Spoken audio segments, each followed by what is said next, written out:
Hey everyone, John here, and a brand new trailer for Xenoblade Chronicles X Definitive Edition just released. And while this is mostly a story trailer, it does also give us our first look at the actual post-game, and this seems to be a brand new area, kind of like future connected kind of scale it seems. But that's not what I want to focus on right now, because this trailer also gave us our first proper look at the game's UI, and that may sound mundane, but if you've played Xenoblade Chronicles X before, it looked like this. It was a UI for ants. You couldn't read or see anything, and they have actually addressed this in the Definitive Edition. So let's start off by looking at this scene right here.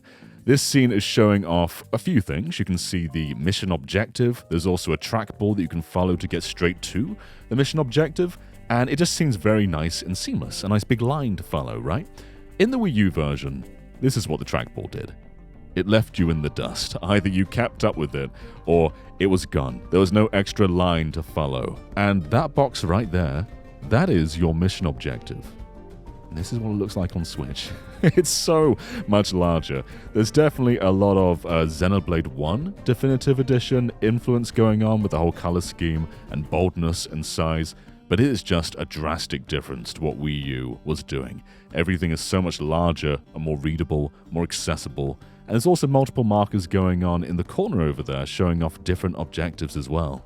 Now, when we get to the combat system itself, this shows the largest changes of them all. And when I say large, I am talking about the actual UI elements, because they are all so much larger. The health bars and player icons are so much larger. And they've also just gone ahead and combined a bunch of the different bars into being right under the player icon rather than being aside them. So it just takes up less space in the overall UI. But there's just so many different things here. The actual beast health meter is bolder and nicer to look at. And look at the text telling you what each art does. Over on Wii U, you would need a magnifying glass to see that. But on Switch, it's just nice text, very clearly stating what exactly each art does. And perhaps the biggest change is over here, the overdrive tutorial. We do see in a later scene that this isn't here, so you can, I assume, toggle this off. But in the Wii U version, they basically never explain to you what overdrive was and how to trigger it. Whereas right here, they tell you exactly what you can do to get overdrive steady, and you can have that on during combat. And then finally, our last look at the UI, and this is a big scale fight. And again, the overdrive tutorial isn't here, showing that you probably can turn it off. And this is just kind of more of the same of just looking at the battle system. But this is just such a major change to Xenoblade Chronicles X. This was by far the biggest problem with the game. It was just hard to look at. And you could play this in off-TV mode as well, making it even smaller on the gamepad screen. And one more thing I want to shout out as well is the map system.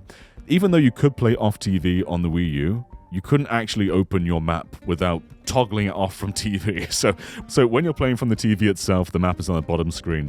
And when you're playing off TV, you actually have to physically toggle it back to the TV to see the map. And there's no way of seeing the map on any other display. So because this part was made for the gamepad, it actually is quite large. It's made for a small 480p screen, so everything's a lot more zoomed in. And it's actually the opposite result on the Switch, where everything is far more zoomed out. And honestly, that makes sense here. Not everything is made to be used with a touchscreen in the Switch version, although I do hope that you can still use the touchscreen in handheld mode. But overall, this is just such a huge upgrade to the game. If you've never played it on Wii U before, bless you, you were in for an amazing experience, and I'm glad that you didn't have to deal with a font for ants that the Wii U gave us. And for those who did play on Wii U, I think you know what I mean when I say that this is just going to be a massive change for Xenoblade X. Anyway, thank you so much for watching, and we'll have more on Xenoblade Chronicles X Definitive Edition in the future. Love you all. Bye-bye.